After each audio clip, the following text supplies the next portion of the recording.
The word Khatam is also a reflection which says Khatim instead of Khatam. This was mentioned last night. So that was one reason for giving the fancy in this direction, that perhaps it means the last. The second reason was, in fact, it was not Khatam itself, but the traditions of the Holy Prophet which said La Nabiyya Ba'di. And there are many versions of such traditions. The Arabs have their main support from those traditions and give it a meaning closer to the meaning they understand from La Nabiyya Ba'di. So that is the main reason why it happened. And the third is given by the Holy Quran itself. The Holy Quran does not say that the concept of Khatamun Nabiyyin, or there being the last, a prophet to be the last, is a new concept. The Holy Quran points out that it is a psychological phenomena which has always been present in the history of religion. So the Holy Quran mentions it twice as a psychological process for the denial of prophethood. And the Holy Quran warns the people that it happened before, that you invented this idea that after a certain prophet there will never appear another prophet. So we warn you that this is a wrong view, this is an erroneous view invented by you. Allah never said it. So the two places where it is mentioned are one Surah Yusuf. Now I think it's some other surah, but in reference to Surah Hazrat Yusuf it is mentioned that when Hazrat Yusuf came, to begin with you opposed him, rejected him, and denounced him. I mean the word reject I don't remember, but this is the essence. But when he passed away, you were the same people who started saying that there will never be a prophet raised after him. So why was this mentioned? Just to tell the Muslims that this is not something of a new phenomena which has happened. This is a phenomena of distortion of human psyche. They want some excuse for denial of the prophet and say they invent this, that of all right we have accepted at last with some difficulty. This one, but no more please. That is the human psychology which has been mentioned.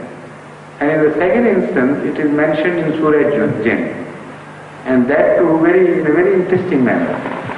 Surah Jinn tells us now about Surah Yusuf, not Surah Yusuf, about this reference to Hazrat Yusuf. The Maulvis of today could take this stance that it was only a historical reference. After the appearance of Hazrat Muhammad Mustafa sallallahu alaihi wasallam, there was no need for further reference to this, because this time now a final prophet in time had actually come. So that reminder with reference to Hazrat Yusuf was to the earlier people, preparing them for the coming of Hazrat Muhammad Mustafa sallallahu alaihi wasallam. But why the same thing should have repeated as a reminder after Hazrat Muhammad Mustafa sallallahu alaihi wasallam had come? So now I am referring to the second part, which appears in Surah Jinn. Surah Jinn tells us that a delegation from among the jinn, and historically it can be proved that they were a people from Yemen, from a mountain area of a very hardy nature and a rebellious type of people, who had heard of Islam and sent their emissaries to Hazrat Rasulullah for discussion.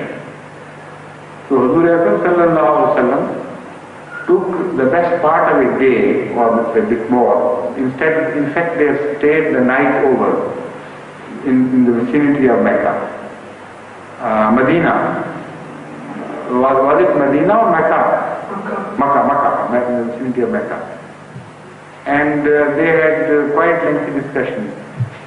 And ultimately, they got initiated and accepted the hand of Hazrat in that. Hazrat accepted their hand in that. So, when they were returning, the Holy Quran narrates the story of what they talked in between. They're between themselves. And the Holy Quran tells us that among other things, they were in a very interesting mood, going back and talking to each other. And they were saying it that, look here how stupid our elders were. They used to do this, they used to do this, they used to say this, they used to believe in this. And this is the general talk, that with the grace of Allah we have come out of that darkness, and now we no longer believe in all this hotchpotch. This is the narration which is carried to us by the Holy Quran. And one of those sentences is this, that how stupid our elders were, that they used to believe that Allah will never send another prophet again. So that shows that this reminder was made to those who accepted back of Hazrat Muhammad Mustafa. For what purpose? For the same purpose that to give this message to Ummah, that till the time of Hazrat Muhammad Mustafa, this concept was considered to be a stupid concept. And the Holy Quran mentions it as a stupid concept. And suddenly it becomes the most acceptable concept to you, the most highly respectable concept to you. Why this somersault? And why this shift, fundamental shift from the time of Hazrat Muhammad Mustafa? So when they say this was a stupid thing of our elders to believe that Allah would never send a prophet again, that was held valid, that argument, at the time of Huzur. Otherwise the Holy Quran shouldn't have recorded it. So a valid argument against this concept is rejected by the very Ummah who was warned about it.